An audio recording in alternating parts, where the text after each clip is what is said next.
How do you go from there to Relentless? And Relentless, would be you're the best in your field. I mean, you're the Wayne Gretzky in hockey, you're the Michael Jordan in basketball, you're the Jim Brown in football. And I think it's kind of like that elusive goal of being the very best. And for us, I mean, I want us to become relentless because there's multiple meanings for that too. Never give up, never stop, never feel like good is good enough.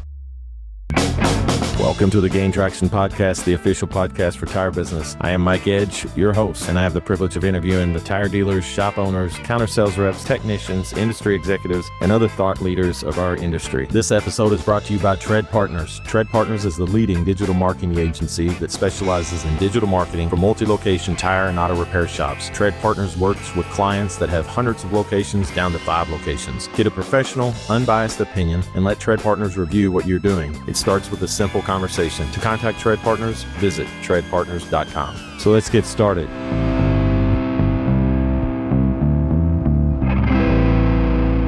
Welcome to the Gain Traction Podcast, the official podcast for tire business. My guest today is Rob Williams, president of Hankook Tire North America. Rob, welcome to the Gain Traction Podcast. Hey, Mike, thanks for having me. It's a rainy day here in Nashville, but Vanderbilt won over the weekend, so everybody's still celebrating. Listen, I admit to this, but I know you're probably celebrating more of the fact that you got Brian Kelly fired at LSU is really what happened. Yeah, I got Brian Kelly fired, and I'm not going to say it, but I actually heard this morning 3 Tennessee schools are in the top 25. Is First it really? time ever. Yep, not Kentucky, Tennessee, Vanderbilt, and Memphis. Now, I didn't want to say Kentucky by mistake. Sorry about that. No, that is right. Memphis has squeezed up in there. I forgot about those guys. That's fantastic. Yeah, absolutely. No, Tennessee beat my Kentucky Wildcats. Yeah, it was, listen, we're on a bad streak right now. I don't want to talk about it, but I'm an SEC fan, and it is kind of cool to see Vandy in the position that they're in. It really is. I don't know that they've ever been in this position, have they? Not 1947, they cracked the top 10. I think today they're number 9, so that might be the highest ever. Yeah. Well, and they look formidable. It's not like a hoax. Yeah. They're playing well. I like the coach. I like the team. There's a kid actually in my hometown that was recruited by them, and he'd be playing for them next year. So very good. Yeah. But anyway, he must be a smart kid. Obviously, all the smart kids go to Vandy, apparently. That's right. That's why I didn't go there. Hey, me too, brother. Yeah. But I want to learn a little bit about you, like, where you're originally from, and what was your first job? Let's talk about, from high man, school. you're really going to make me go back now, Mike. Yeah. So I grew up just outside of Richmond, Virginia, a little town called Mechanicsville, Virginia. And my first job, believe it or not, was, I'm trying to think, working at a dinner theater, bussing tables. Nice. And the dinner theater had, a lot of plays and shows, and it was a great experience to meet a lot of really neat people. I think I was 15 at the time. And I will say the little town I grew up in never had a mayor. And that was always my aspiration, to be the first mayor of Mechanicsville.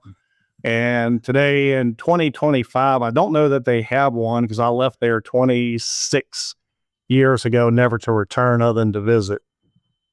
That's a great story. Well, and that's a great job too. You get, you learn a lot starting at the bottom of the ladder there. Absolutely. Waiting on people. Yeah.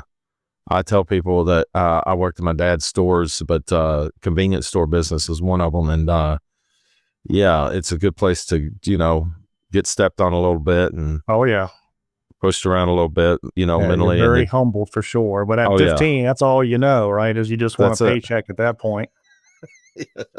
And free food. I got free food as well, so I really enjoy that part of it.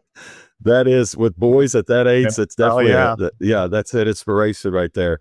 So navigate, how did you get to the tire business?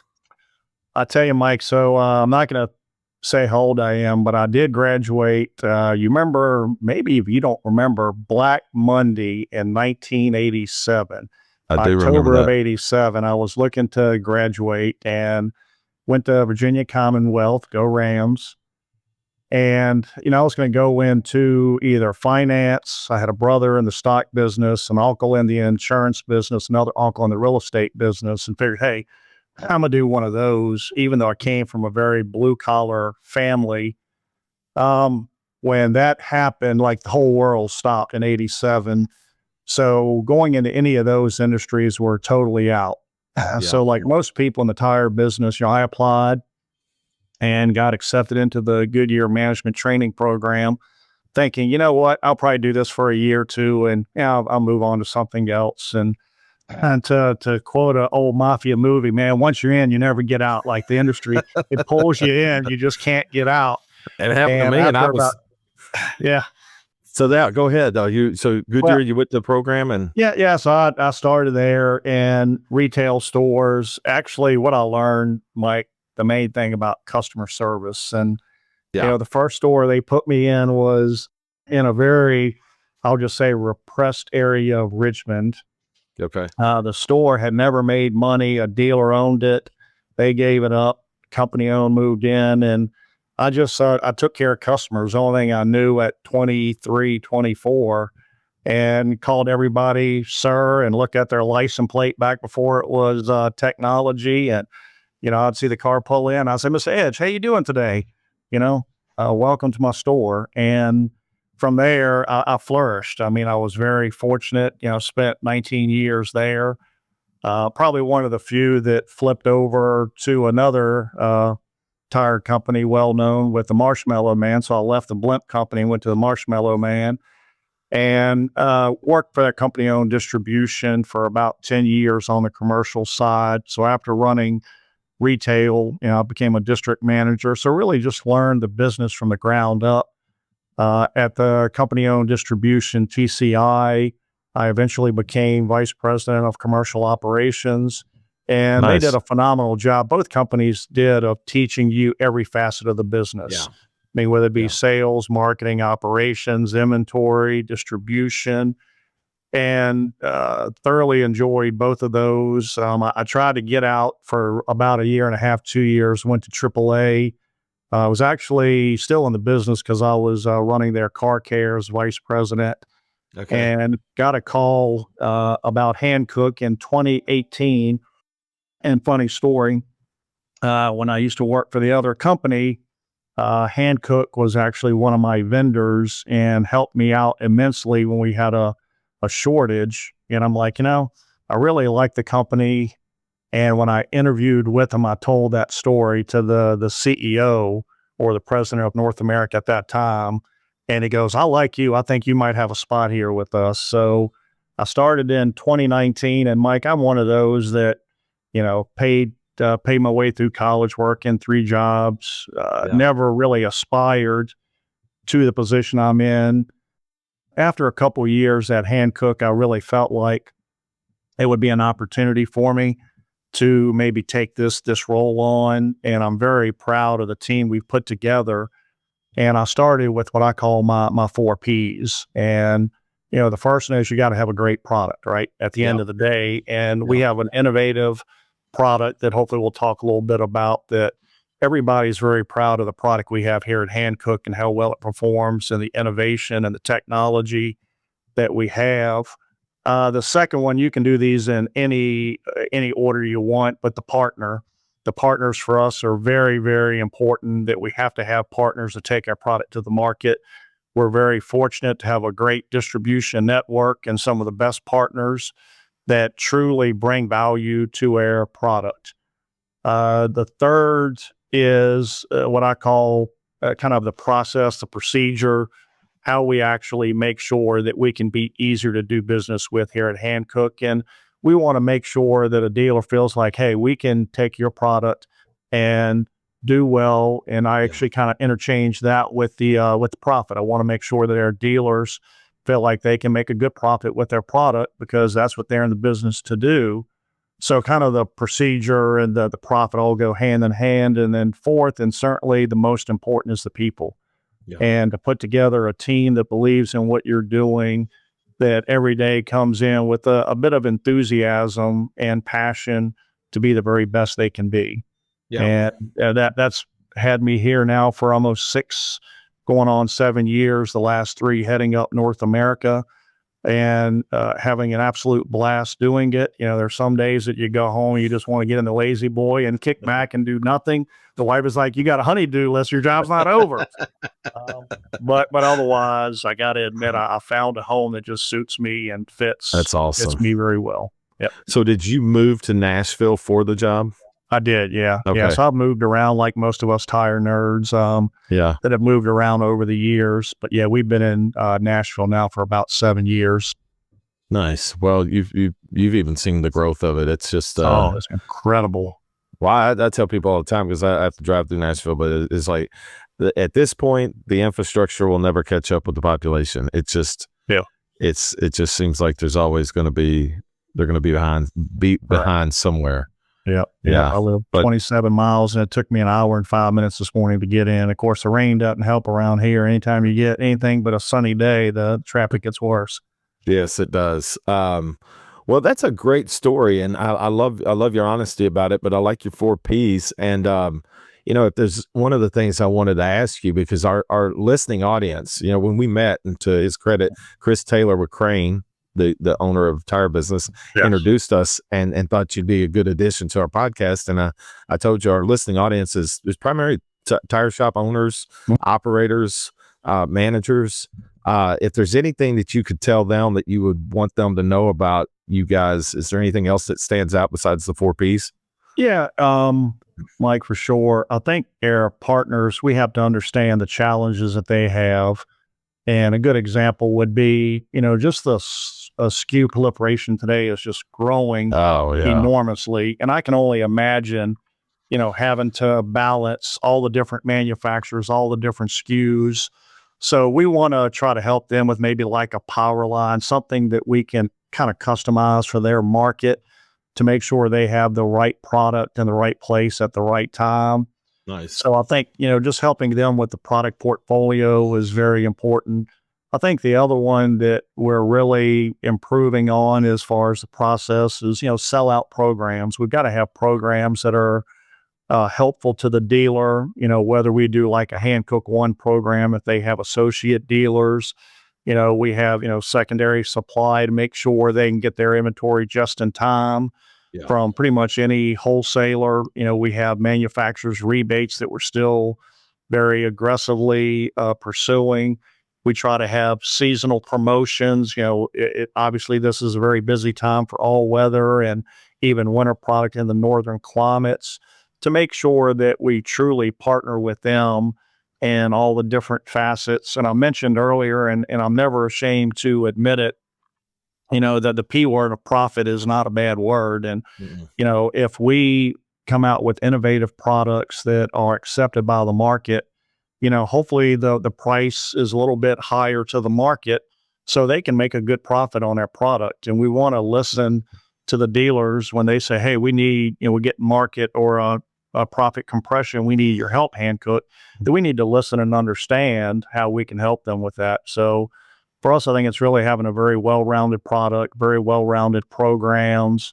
And then, my 4th P I mentioned a few minutes ago was people. I want my folks to be on the ground, in the stores, helping the dealers, where we're not a remote company. We are hands-on. I always say, kind of get your butts in trucks and, your boots on the ground. And that's the company that we are, and as a result, we may not have as many people as some of the larger manufacturers, but we have some of the best. So I'm going to say quality over quantity. How about that? Well, that's well said. And you stated 2 things that just dealers that I know in my area, because I'm always curious, who do you buy from? Why do you buy from their distributors or whatever? And they go, well, first of all, they show up. That's number one. I see their rep a lot. We become friends, whatever it might be. But it's just the fact that, look, they all know that there's going to be problems. And I know that I can pick up the phone and call this person and they're going to address it and take care of it. So right. to that point. And then the other one you always hear is, well, I deal with these guys because they leave a little meat on the bone and they allow me to profit, Yep. And it's not overly dictated to me what I'm going to make, where I can have some room to, flexibility with the different customers I have. Right. And I think that's well said. But you obviously you've had good retail experience to feel that, and I can feel that from you. Yeah, Yeah. absolutely. I kind of lived a day in the life for sure. For sure. Well, I did want to talk about your plant in Clarksville. Yeah. How many years ago did you guys complete that plant? Yeah, so Mike, to give you a little background, we actually started what we call phase one production in 2017. Okay. And that was all passenger light truck capacity, really up to 5 million units. Today with all the sizing, we look at it more on a ton, on a pound.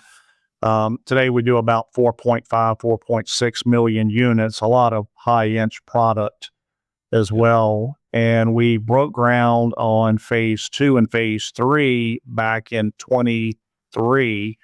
So to give you a little insight about our phase two and phase two is very, very close to being complete. If I can just talk the fire marshal into giving us their CO, we got to get the sprinkler system fully intact.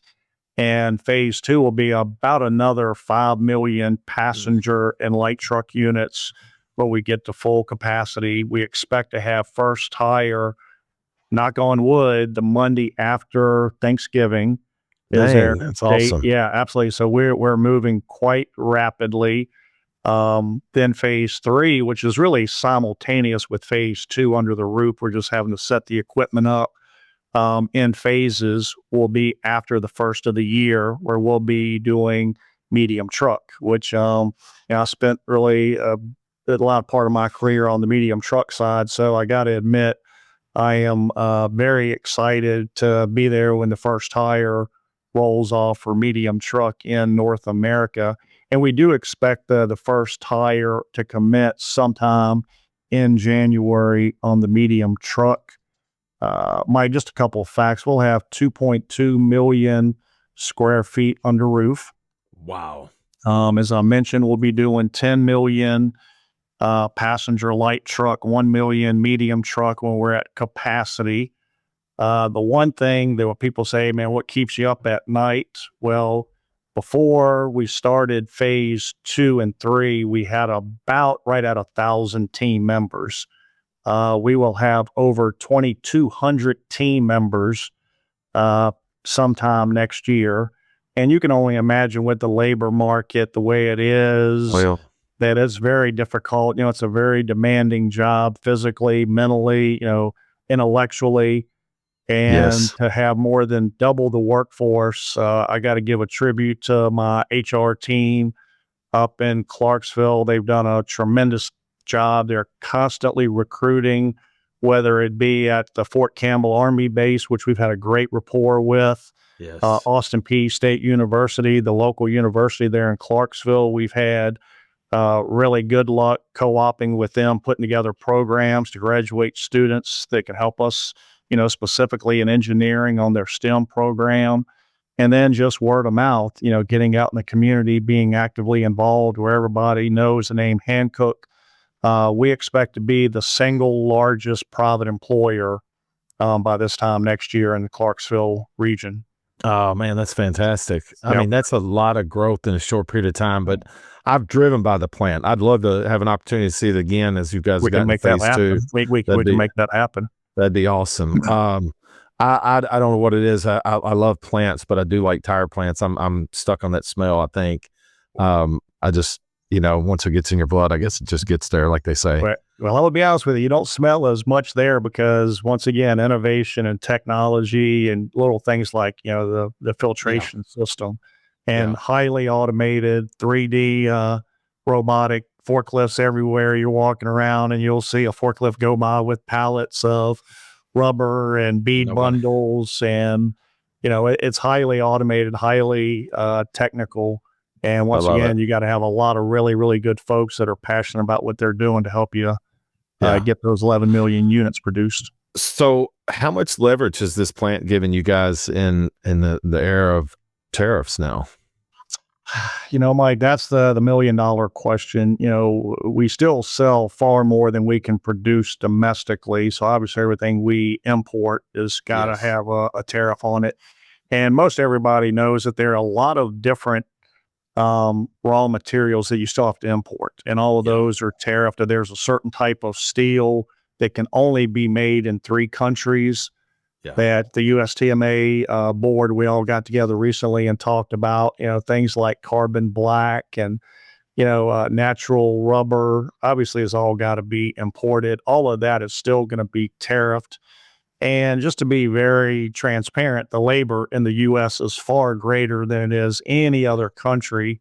So the truth is, you're really helping out more from a supply chain and availability standpoint, but not necessarily a cost standpoint. You kind of control the supply chain a lot better. You're not worried about containers and vessel issues and port problems that we've all experienced over the last 4 to 5 years. So for us, it's more about having the product being made in the U.S., the quality of the U.S., and then being able to control the distribution, definitely more so than the cost. I appreciate that. That's a good explanation because the ingredients are still, there's so many ingredients, like you said, are still imported. So it's, yes. And then with the labor costs here, it's just almost, it's probably a wash, but, on a personal level, I always like to let people know who my guest is by asking certain questions or whatever. And I always like to know, is there do you have a funny story or a story in your career that kind of stands out in your mind that you'd like to share with people, again, maybe lets them know who probably is I got to think about that one, Mike. The one that always comes to mind, and I'm not going to name any names, so this way I can make sure that nobody's incriminated. Plausible. Yeah, when I was a VP of operations at a aforementioned company, I had a gentleman that worked for me. He was always on the road, just traveling, and did a great job for me. And I called him up and I said, "Hey, man, I need you in Charleston, West Virginia, like today." And he goes, "Well, like when?" I said, "No, I need you there today. Get on the next plane. Got something going on I need your help on." He said, "Okay." And I said, "Give me a call when you get there." So this was, let's say like it is now, about 10:30 in the morning. So about 4:30, I hadn't heard from him. 5 o'clock, hadn't heard from him. And then finally my phone rings and it's this individual. And I'm like, "Hey, what took you so long?" He's like, "Boss, I got a problem." I was like, "What?"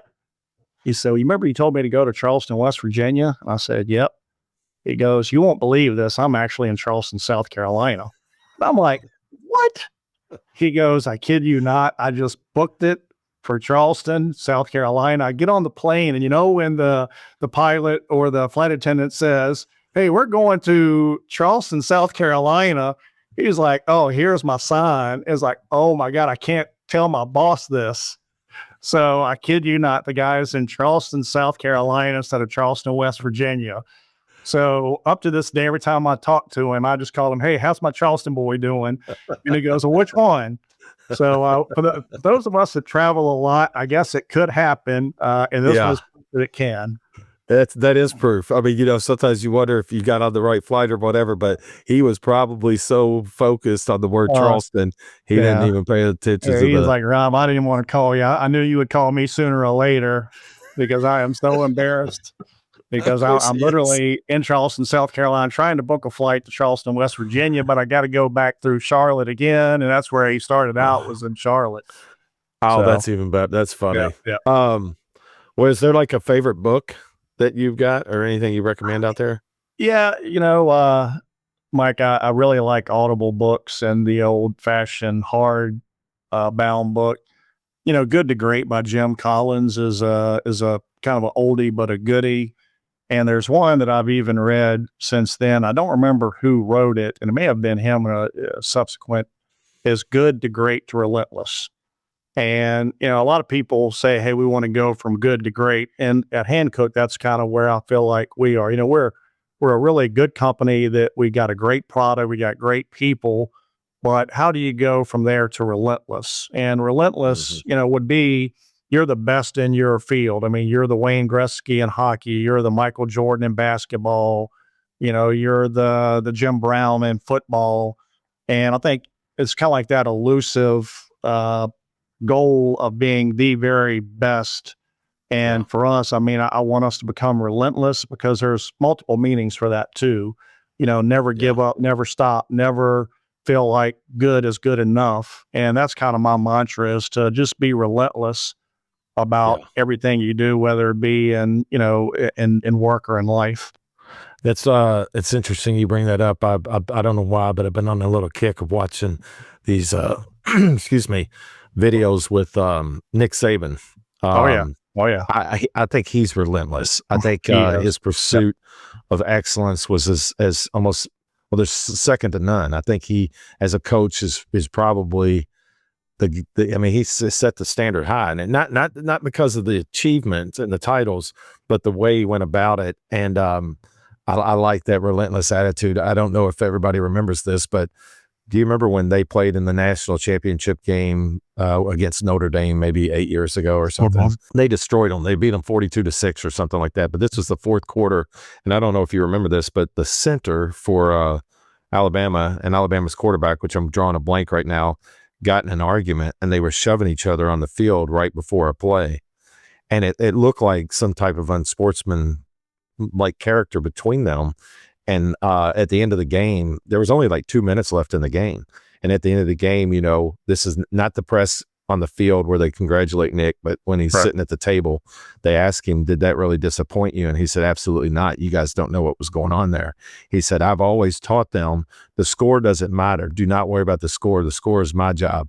Your job is the next play. He said they were actually arguing over an audible, and the center has the right to audible his audibles to the line, and it's supposed to correlate with the quarterback. And they had a disagreement, and they were roommates. They're good friends. Yeah. He said, but that's how intensely they were focused on not the score, but the excellence in the next play. He goes, I absolutely love this. Is Nick. He goes, I love it. That's what I want to see out of my players. They weren't worried about the scoreboard. They were worried about getting the next play right. And I thought, man, he had that was like proof that he had ingrained that relentless attitude into his kids. They weren't thinking about, hey, we're about to win the national championship. They were arguing over the next play. I love it. Isn't that cool? That's great. Yeah. Yeah. Well, is there a quote, mantra, or something that you live by, or something you use? Yeah, Mike. One thing I learned years ago when I first got my first promotion, one of the guys that worked for me said, hey, you're on to bigger and better things, but don't ever forget the people that brought you to the dance, if you will. And, hey, you're running a retail store now, and one day I see you going on to do bigger things, but don't forget the guy back in the back changing tires, or, servicing a car, or the guy that's up front writing up work orders. And that stuck with me. And what I do now at Hankook and with their team, like we have a town hall this coming week, and I get a chance to present quite often. And I like to tell the same story that I think really relates with who we are. And it goes back to Roman times, where you had three guys doing the exact same job. And go ask the first guy, what are you doing? He goes, I'm just laying bricks, mortaring bricks all day, just toiling in the hot sun. This job is horrible. Ask the second guy, what are you doing? Well, he's doing the same thing. Well, I'm laying bricks, but I'm going to build this wall. It's going to be, a beautiful, 10-story wall. It's like, okay. So you ask the third guy, what are you doing? He's like, I am laying the first brick, the most important brick for the foundation of the most beautiful church ever, the Notre Dame Cathedral. And so he's got the vision of what's really transpiring. And I truly share this story every time we do a new hire orientation or at town hall, because then I say to the team, hey, are you guys laying bricks, or are we doing something very special here? Yeah. And then we close out every meeting after that, and I get somebody in the room to say Hankook, and then everybody else automatically knows they say one team. So I'll say, Mike, you're the cheerleader today, and you'll say Hankook as loud as you can, and everybody says one team. And the reason why I think that's so important, Mike, is when you look at the organization that ultimately I'm responsible for, I've got folks doing any number of jobs, and everyone matters equally, because without somebody in customer service taking the order, nothing matters. The person collecting the money down in AR, if I don't get paid, nothing matters. The guy out on the line in the Clarksville plant that's making sure that, the extruding is done to the exacting standards. If we don't get that done perfectly, nothing else matters. So the mantra of Hankook One Team and are you laying bricks, are you doing something special, I think is truly starting to resonate with the team here at Hankook. Man, I tell you what, Rob, that's well said. It's inspirational, and you obviously are passionate about what you do, and I think you've given a great representation of what Hankook is, at least in North America, to the audience, and I really appreciate you expressing it, but being here today. It's really, thank you. And I love that expression of, I'm building a beautiful church or building the cathedral or whatever, but I'm not just laying bricks. And when everybody sees it that way, it's, everybody's on the same team. I mean, it's, that's powerful. Thank you. That's very true. Right. Hey, well, thank you. And hey, if I got like 30 seconds more, if it's okay, I want to turn the table on Mike Edge. Oh boy. And can I ask you two questions? I'm going to throw you a softball. What's your favorite car? What's your favorite car? I mean, like your dream car. This is going to sound crazy. Okay. Yeah. A refurbished 1963 International Scout. Ooh, I like it. Why International Scout? My dad had one growing up, and he sold it when I was 14, and I thought I was going to get it to drive when I was 16. Now his was beat up really, really bad, but I thought it was the coolest thing in the world, and I loved it because he used to take me hunting in it. But when you see these things refurbished today, golly, it's a point of nostalgia for me.